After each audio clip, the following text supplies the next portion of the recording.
ఇప్పుడు తెలంగాణ రాష్ట్ర వ్యాప్తంగా ఒక్కటే ప్రశ్న, సర్పంచ్ ఎన్నికలు ఎప్పుడు? ఎందుకంటే సర్పంచ్ ఎన్నికల కాలం మూసి కూడా 2 సంవత్సరాలు అవుతుంది. కాంగ్రెస్ ప్రభుత్వం వచ్చి కూడా 2 సంవత్సరాలు అవుతుంది. ఇంతవరకు సర్పంచ్ ఎలక్షన్స్ లేవు. సర్పంచ్ ఎలక్షన్స్ ఎప్పుడు? అందరి ప్రశ్న ఇదే కాబట్టి దీని గురించి ఒకసారి మాట్లాడుకుందాం. బంగారు నగలు తాకట్టు పెట్టబోతున్నారా? వద్దు. తక్కువ డబ్బులు, ఎక్కువ వడ్డీ. ఎందుకు? సింపుల్ గా శ్రీ స్టార్ గోల్డ్ కంపెనీకి రండి. German technology, purity check, best online రేట్లో అమ్మి 2 minutes లో క్యాష్ ని ఇంటికి తీసుకువెళ్ళండి. ప్రశాంతంగా ఉండండి. మొన్ననే last month EC election commission notification ఇచ్చింది. కానీ ఈ గ్యాప్ లోనే ఏదైతే బీసీల కోసం 42% రిజర్వేషన్ ఉందో అది కరెక్ట్ కాదు, 50% కు మించి రిజర్వేషన్ ఉండొద్దని న్యాయస్థానాలు కొట్టివేయడంతో ఇది మళ్ళీ బ్రేక్ పడింది. సో నెక్స్ట్ ఎప్పుడు? దీని గురించే నిన్న రేవంత్ ప్రభుత్వం క్యాబినెట్ మీటింగ్ పెట్టింది. అతి త్వరలో సర్పంచ్ ఎలక్షన్స్ ఉండబోతున్నాయని మనకు అర్థమవుతుంది. గతంలో ఎలక్షన్ నోటిఫికేషన్ ప్రకారం ఫస్ట్ ఎంపీటీసీ జెడ్పీటీసీ ఎలక్షన్స్ ఉంటుండే. బట్ ఈసారి మాత్రం నోటిఫికేషన్ వస్తే వాళ్ళు సర్పంచ్ ఎలక్షన్స్ ముందు స్టార్ట్ చేయాలని వాళ్ళు నిర్ణయం చేసుకున్నట్లు మనకు అర్థమవుతుంది.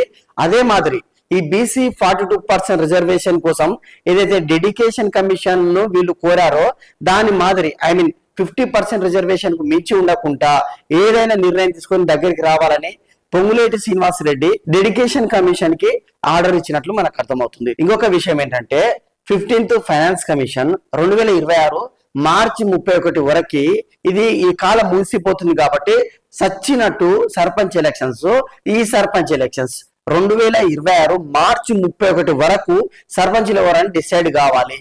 సో డెఫినెట్ గా డిసెంబర్ మొదటి వారంలోనే ఈ నోటిఫికేషన్ రానుంది అనేది మనకు క్లియర్ గా అర్థమవుతుంది. దెన్ మరి బీసీలకు 42% రిజర్వేషన్ ఉంది కదా, దీని ముచ్చటేంది? ఇది చాలా మందికి వచ్చే డౌట్.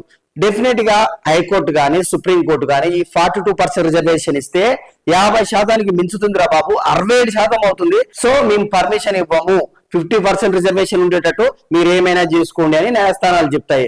అప్పుడు ఏం చేస్తారంటే ఈ కాంగ్రెస్ పార్టీ ఏం నిర్ణయం తీసుకోబోతుంది అంటే ఈ నెల 26న మళ్ళీ క్యాబినెట్ మీటింగ్ పెట్టి బీసీలకు 42% రిజర్వేషన్ ఇవ్వకున్నా కూడా మా కాంగ్రెస్ పార్టీ బీసీలకు 42% టికెట్స్ ఇవ్వబోతున్నాము అని వాళ్ళు చెప్పబోతున్నారు. ఇది క్రిస్టల్ అండ్ క్లియర్.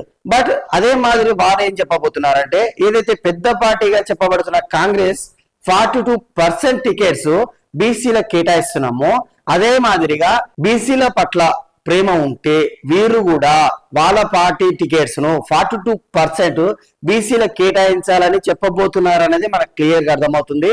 అయితే బీసీ లీడర్స్ ఏం నిర్ణయం తీసుకోబోతున్నారు? ఒక రోజు బంద్ పెట్టిర్రు, సైలెంట్ అయ్యారు ఈ 42% రిజర్వేషన్ కోసానికి.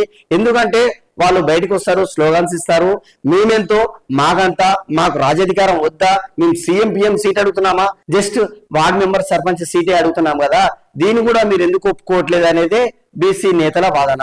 సో ఇలాంటి వాదన చేసే బీసీ నేతలంతా కలిసి ఐక్యమత్యంగా మున్ముందు భవిష్యత్తులో పోరాడతారా, లేదా రేవంత్ రెడ్డి బుజ్జయించి స్థానిక సంస్థల ఎలక్షన్స్ కు పోయే విధంగా ఈ బీసీ నేతలు కూడా బీసీ ప్రజల్ని ఒప్పిస్తారా?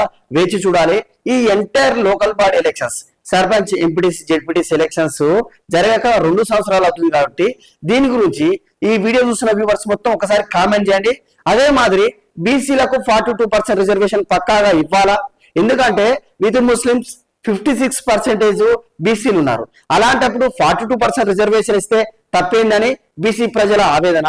ఇంకోటి న్యాయస్థానాలు ఏం చేస్తా ఉన్నాయంటే ఆ విధంగా చూసుకుంటే 50% మించుతుంది కదా, ఇది సబబ్ కదా అనేది న్యాయస్థానాల అనుమతులు.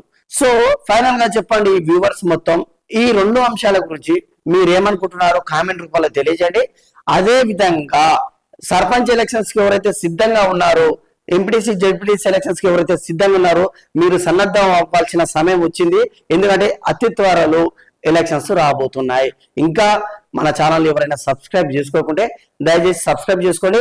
Thanks for watching R Telugu.